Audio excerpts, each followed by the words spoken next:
La palabra daño implica muchas cosas. Implica que algo se destruye, que algo no funciona, que algo lo vamos a, como dice la palabra coloquialmente y siendo redundante, a destruir, a inutilizar. Cuando hablamos de daño tisular nos referimos al daño de las células o de los tejidos en el cuerpo humano. El cuerpo humano es tan complejo que está compuesto por múltiples células y las células cuando se unen es como cuando uno hace el parche de amigos. Cuando uno tiene un parche de amigos pues se forma un grupo.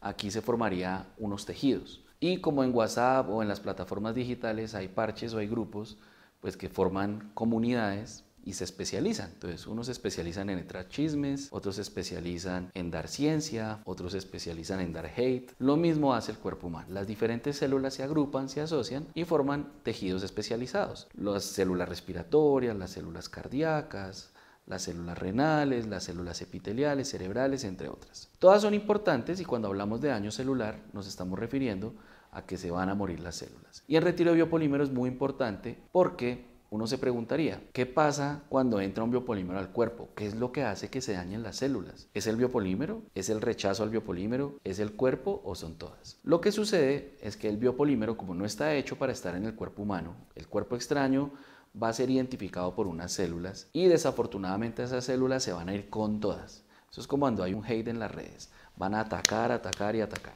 Eso es lo que pasa. Entonces en ese momento esas células van a destruir a las otras células. Es como cuando una comunidad pelea contra otra. En este caso, unas células de una parte están peleando con otras del cuerpo. Increíble porque el cuerpo depende de las dos, pero así es. Cuando las células especializadas acoplan o acogen a su biopolímero como un hijo, las otras células los van a destruir. Y esas células van a hacer un ataque tan despiadado y tan sin piedad que no les importa las consecuencias. Por eso es que muchas veces el paciente cuando tiene activación de biopolímero tiene fiebre, escalofrío, debilidad, se siente inapetente, el paciente se siente en una batalla y no entiende por qué está sucediendo, es porque su mismo cuerpo lo está atacando desde adentro, como cuando las enfermedades autoinmunes, las células no se reconocen a sí mismas, se enloquecen y esas células kamikazes empiezan a atacar a otras. En eso es lo que nosotros queremos hacer hincapié hoy, hablarles a ustedes de lo que significa el daño tisular, es un daño a los tejidos. Entonces, para que quede claro, siempre que se hable de daño tisular es un daño a los tejidos que está siendo producido o por el mismo cuerpo o por algo fuera del cuerpo, un fármaco, una injuria como es un trauma, una lesión directa o que nosotros estemos haciendo alguna actividad que desgaste las células. Por ejemplo,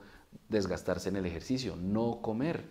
Determinados tipos de circunstancias pueden hacer el daño celular. Finalmente, como les digo, estas células van a tener que morir y en esa batalla producir un fenómeno inflamatorio. Por eso es que el biopolímero es tan importante en este papel, porque si no hubiera biopolímero pues no habría ese daño celular, el cuerpo no atacaría. Pero está claro que la genética de cada persona influye, hay personas que por eso el daño tisular es más agresivo o en otras menos. Lo importante hoy que se entienda es que la palabra daño es esa destrucción y que en términos de energéticos y en términos de producción restituyentes celulares para volver a regenerar las células, pues el daño es necesario porque hay células que tienen que morir para que hayan células nuevas y que aparezcan. Pero dependerá de la genética y de la edad biológica y de la cronológica de la persona, qué tanto se construyan células, que es la anabolia, y qué tanto se destruyan células, que es la catabolia. Entonces, es un equilibrio, una homeostasis que hay, una balanza, donde hay que destruir y hay que crear. Y obviamente el biopolímero es un elemento que descompensa la balanza y se destruye más y se crea menos.